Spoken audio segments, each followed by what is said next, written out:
परिस्थितियों को अनुकूल बनाने के लिए कई उपाय सुझाए जाते हैं, लेकिन इसके लिए हमें राजनीतिक शक्ति हासिल करनी होगी, क्योंकि जब तक राजनीतिक शक्ति नहीं होगी हम अपने सिद्धांतों को कहीं भी लागू नहीं कर सकते। बिना जाति आधारित प्रतिनिधित्व हासिल किए हमारे हाथों में राजनीतिक शक्ति नहीं आएगी और जो सत्यमेव जयते का सिद्धांत है वह सदैव का सदैव खोखला ही रह जाएगा। जो बुनियादी कारण आपके आत्मबल और आत्म स्वाभिमानों को चोट पहुंचाते रहे हैं उससे बाहर निकलना होगा। आप सबसे पहले यह जानिए कि आपको किसी के कुचक्र में नहीं फंसना है, ईश्वरीय लीला के तो बिल्कुल नहीं, क्योंकि ईश्वरीय लीला के सिद्धांत ने ही हमारे समाज की यह हालत की है। यह परिस्थितियां सिर्फ ईश्वरीय लीला के डर और भय के कारण आई है। सबसे आसान तरीका है, जब किसी समाज को या किसी वर्ग को समाज से अलग करना है तो उसको शिक्षा पर प्रहार करो और उसके ऊपर धार्मिक सिद्धांतों को लाद दो, ताकि वह उसी के कुचक्र में सदैव फंसा रहे और इस तरह सताए हुए समाज की उन्नति कदापि नहीं हो सकती। प्रतिभा और अनुकूल परिस्थितियां दोनों ही उन्नति के लिए बहुत ही जरूरी है, बहुत ही जरूरी है। सादर दैनिक अभिवादन, मैं जनार्दन यादव जूलियट यंग की ऑफिशियल वीडियो साझाकरण मंच पर आपका हार्दिक स्वागत है। शीलता, विद्वता, मानवता, देशभक्ति, सादगी, समानता व सामाजिक न्याय की लड़ाई लड़ने वाले योद्धा के प्रतीक डॉक्टर भीमराव अंबेडकर ने राष्ट्र निर्माण में अपनी जो भूमिका अदा की उसे कभी विस्मृत नहीं किया जा सकता, भुलाया नहीं जा सकता। विशेषकर समाज के सर्वाधिक पिछड़े तथा दलितों के उत्थान के लिए उनके द्वारा किया गया संघर्ष अतुलनीय है। उनके बौद्धिक साहसिक गुणों को शब्दों में बांटना बहुत ही कठिन है। आज 14 अप्रैल को बाबा साहब डॉक्टर भीमराव अंबेडकर की 135वीं जयंती पर बधाई देते हुए हम लोग गर्वान्वित महसूस करते हैं कि उनके द्वारा खींची गई समाज की रूपरेखा हमें सामाजिक व आर्थिक न्याय तक पहुंचाने में मार्गदर्शक का काम करेगी। संविधान निर्माता तथा दलितों के मसीहा डॉक्टर अंबेडकर ने अपनी विद्वता, निष्ठा, वचनबद्धता तथा धैर्य के कारण ही ख्याति अर्जित की थी, न कि भाग्य के सहारे।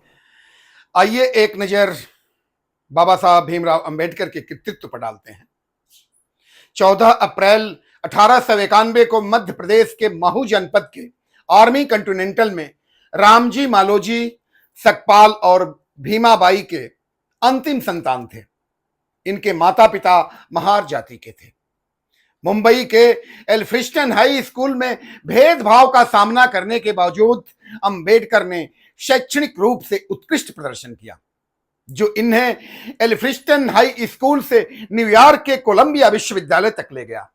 जहां इनके जीवन में परिवर्तनकारी बदलाव आया, वहां इन्होंने समाज शास्त्रियों और अर्थशास्त्रियों के कार्यों के साथ साथ स्वतंत्रता, समता, समानता और बंधुत्व के सिद्धांतों को अवगत होते हुए, जो बाद में इनके चरित्र और इनके प्रबल दृष्टिकोण का आधार स्तंभ बना। वर्ष 1916 में लंदन स्कूल ऑफ इकोनॉमिक्स की अपनी पढ़ाई जारी रखते हुए ग्रेज इन में कानून की पढ़ाई करने के लिए लंदन चले गए।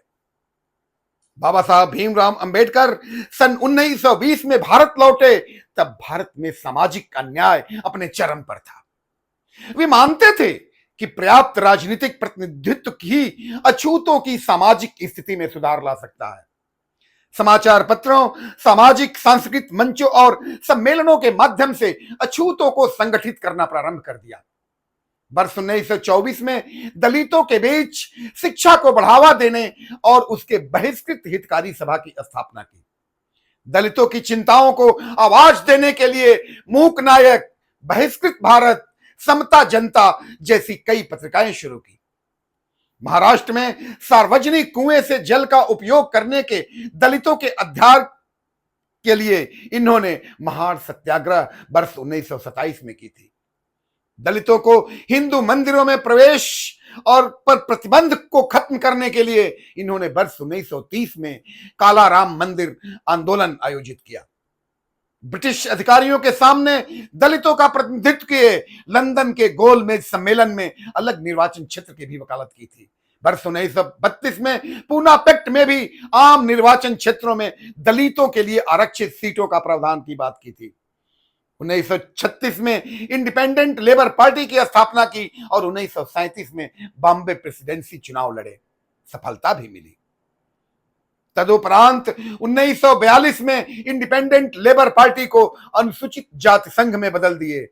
1942 से 1946 के दौरान डॉक्टर भीमराव अंबेडकर ने वायसराय के कार्यकारी परिषद में श्रम मंत्री के रूप में कार्य किए और उसी समय फैक्ट्री अधिनियम 1946 और ट्रेड यूनियन अधिनियम 1947 की वकालत की और जिससे श्रम सुधारों को लागू किया जाए। के लिए सामाजिक सुरक्षा की आधारशिला रखने के लिए ईएसआई यानी एम्प्लॉय स्टेट इंश्योरेंस, कर्मचारी राज्य बीमा और ईपीएफ यानी एम्प्लॉय प्रोविडेंट फंड यानी कर्मचारी भविष्य निधि योजना के निर्माण का सक्रिय रूप से समर्थन किया था, जो आज मेडिकल इंश्योरेंस और रिटायरमेंट का लाभ प्रदान करता है।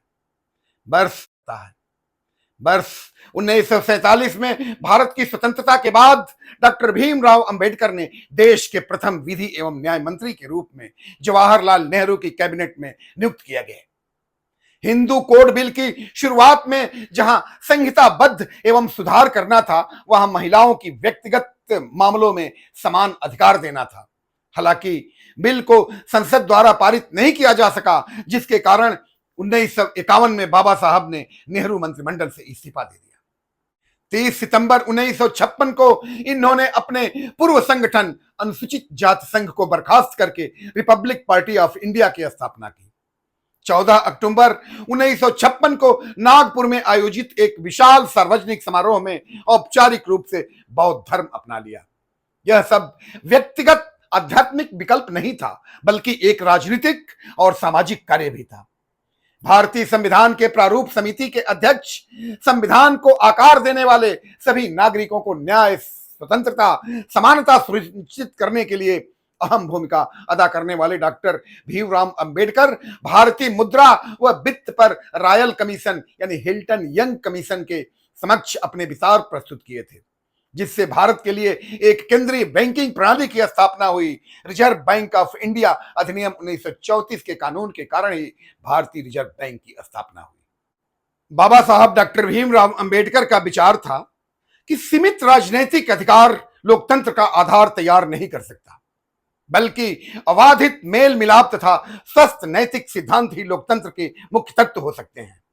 स्वतंत्रता, समानता, भातृत्व, विवेक, मानवीय अनुभव, कानूनी प्रशासन का प्रभाव, नैसर्गिक अधिकारों के सम्मान तथा सामाजिक संबंधों के तहत प्रत्येक व्यक्ति के बल पर ही मिलकर वास्तव में एक लोकतांत्रिक समाज का निर्माण कर सकते हैं। अंबेडकर अंबेडकर अंबेडकर जैसे कटाक्ष शब्दों के द्वारा लोकतंत्र की देह पर संवेदनहीनता के नाखून गड़ाने वाले, जन आकांक्षाओं को अपनी हथेली का मैल बनाने वाले सुरमा राजनेताओं को क्या पता कि अंबेडकर जैसे अलौकिक दूरदर्शी वित्तवेत्ता को कौन सम्मान नहीं देता है और कौन देता है। पंडित जवाहरलाल नेहरू ने डॉक्टर भीमराव अंबेडकर को अपनी कैबिनेट का रत्न कहा था। वर्ष 1956 में बोधिसत्व सम्मान, 90 में भारत रत्न और 2012 में द ग्रेटेस्ट इंडिया आदि जैसे सम्मानों से नवाजे गए बाबा साहब अंबेडकर के कृतित्व का यह हिंदुस्तान सदैव ऋणी रहेगा। सुप्रसिद्ध उर्दू कवि डॉक्टर इकबाल ने कहा था कि जलाले बादशाही हो कि जमहूरी तमाशा हो, जलाले बादशाही हो कि जमहूरी तमाशा हो, जुदा होती सियासत से तो रह जाती है चंगेजी, तो रह जाती है चंगेजी। अंबेडकर की 135वीं जयंती पर एक बार पुनः बधाइयां। धन्यवाद।